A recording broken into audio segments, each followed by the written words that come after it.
এইভাবে যদি বাঁধাকপির ঘন্ট রান্না করা হয় তাহলে কিন্তু বাড়ির সবাই একদম আঙুল চেটেপুটে খাবে। সম্পূর্ণ নিরামিষ, একদম অনুষ্ঠান বাড়ির মতো বাঁধাকপির ঘন্ট আজকে তৈরি করে দেখাবো মটরশুঁটি দিয়ে। এত অসাধারণ খেতে হয় যে একবার খেলে কিন্তু বারবার এই পদ্ধতিতেই রান্না করতে চাইবে। বানানো খুবই সহজ, ঘরে থাকা সাধারণ কিছু মশলা দিয়েই অসাধারণ একটা রেসিপি তৈরি করে দেখাবো। আশা করব ভিডিওটা অনেক ভালো লাগবে। তাহলে চলো আর কথা না বাড়িয়ে রেসিপিটা ঝটপট করে দেখে নেওয়া যাক। নমস্কার, আমি সুস্মিতা। আমার রান্নাঘরে সবাইকে স্বাগত জানিয়ে শুরু করছি আজকের রেসিপি। নিরামিষ বাঁধাকপির ঘন্ট তৈরি করার জন্য সবার প্রথমে আমি কড়াইতে দিয়ে দিচ্ছি বেশ খানিকটা পরিমাণে সর্ষের তেল। তেলটা ভালো করে গরম হয়ে গেছে। এখন এখানে আমি দিয়ে দেব একটা বেশ বড় সাইজের আলু, এরকম একটু বড় বড় টুকরো করে কেটে নিয়েছি। অল্প লবণ দিয়ে আলুগুলোকে একদম লাল লাল করে ভেজে নেব। তো এখানে কিন্তু আলুগুলো আমি একদম লাল লাল করে সুন্দর করে ভেজে নিয়েছি। এখন এই ভাজা আলুগুলোকে তুলে নেব। এবার এই বাঁধাকপির ঘন্টর জন্য একটা মশলা আমি বানিয়ে নেব। এর জন্য একটা গ্রাইন্ডার জার নিয়ে নিয়েছি। এর মধ্যে দিয়ে দেব 2 ইঞ্চি মতো আদা। এই রান্নাটা যেহেতু নিরামিষ, আদার পরিমাণটা একটু বেশি দিতে হবে। দিয়ে দিচ্ছি 2টো ছোট সাইজের টমেটো। দিয়ে দিচ্ছি 4-5টা মতো কাঁচা লঙ্কা। খুব ভালো করে এটার একটা স্মুথ পেস্ট তৈরি করে নেব। তো দেখো, আদা, কাঁচা লঙ্কা, টমেটোটা খুব ভালোভাবে বেটে নিয়েছি। এখন আমি এই তেলের মধ্যে ফোড়ন দিয়ে দিচ্ছি গোটা জিরে, শুকনো লঙ্কা আর তেজপাতা। ফোড়নটাকে কয়েক সেকেন্ডের জন্য একটু নাড়াচাড়া করে নিয়ে এবার আদা টমেটোর পেস্টটা দিয়ে দিতে হবে। মশলার পেস্টটাকে একটু ভালোভাবে তেলের মধ্যে নেড়ে ছেড়ে নিয়ে এবার এর মধ্যে দিয়ে দেব কিছু গুঁড়ো মশলা।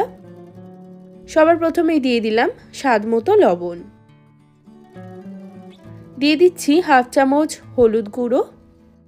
1/2 চামচ দিয়ে দিলাম কাশ্মীরি লঙ্কার গুঁড়ো। 1 চামচ দিয়ে দিলাম ভাজা জিরের গুঁড়ো।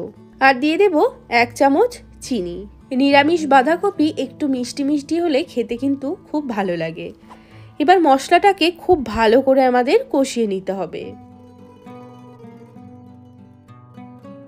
গ্যাসের ফ্লেমটা মিডিয়ামে রেখে মোটামুটি 7-8 মিনিট সময় নিয়ে মশলাটাকে কিন্তু খুব ভালো করে কষিয়ে নিয়েছি। মশলাটার থেকে তেলটা সম্পূর্ণ কিন্তু আলাদা হয়ে গেছে। এখন এর মধ্যে দিয়ে দিচ্ছি একটা বেশ বড় সাইজের বাঁধাকপি, একদম ঝিরিঝিরি করে কেটে নিয়েছি। বাঁধাকপিটা দেওয়ার পর খুব ভালো করে মশলার সাথে নেড়ে চেড়ে বাঁধাকপিটাকে একটু মিশিয়ে নিতে হবে। এবার গ্যাসের ফ্লেমটা একদম লোতে রেখে ঢাকা দিয়ে মোটামুটি 20 মিনিটের জন্য রেখে দেব। এতে করে বাঁধাকপির থেকে জলটা বেরিয়ে যাবে আর বাঁধাকপিটাও কিন্তু সেদ্ধ হয়ে যাবে। 20 মিনিট পর এখন আমি ঢাকাটা সরিয়ে নিচ্ছি। তো দেখো, বাঁধাকপিটা মজে কিন্তু একদম কমে এসছে আর অনেকটা পরিমাণে জলও বেরিয়ে গেছে। এখন এর মধ্যে আমি দিয়ে দিচ্ছি মটরশুঁটি। মটরশুঁটির পরিমাণটা যার যেরকম ইচ্ছে সে সেরকমই দিতে পারো। মটরশুঁটিটা আমি এই সময় দিচ্ছি, কেননা মটরশুঁটিটা আগে দিলে তাহলে মটরশুঁটি কিন্তু একদম গলে যাবে, সেই সময় কিন্তু বাঁধাকপিটা খেতে ভালো লাগবে না। তো মটরশুঁটিটা বাঁধাকপিটা অর্ধেক গলে যাওয়ার পর দিলে মটরশুঁটিগুলো সুন্দরভাবে গলে যায় এবং একদম আস্তে আস্তে থাকে। তার সাথে দিয়ে দেব ভেজে রাখা আলু।